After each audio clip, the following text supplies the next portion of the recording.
שלום לכם, כאן מוריס אזולאי, בוגר הפקולטה לתחרוית בבית התפוצות בישראל.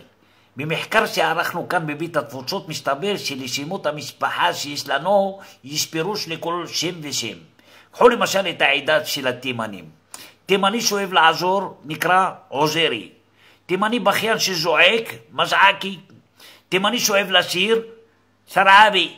תימני ששואל שאלות כל הזמן אסואל. תימני שמרגיש מקופח, קפח. תימני ששונא קור, חממי. תימני שיש לו פחד קהל, קהלני. תימני שיש לו ורידים בולטים, עורקבי. תימני גבוה, ג'ירפי.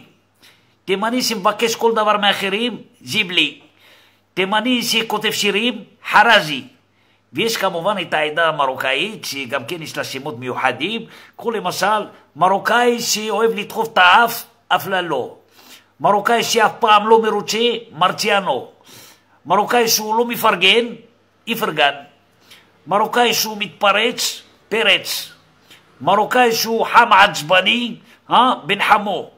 מרוקאי שקיבל אבן בראש, בושקילה.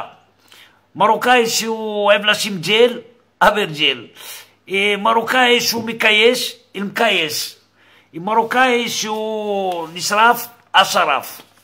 מרוקאי סורק, סריקי. מרוקאי עם חזון, חזן. מרוקאי שמצא חניה, אוחנה. מרוקאי פנוי, פינטו.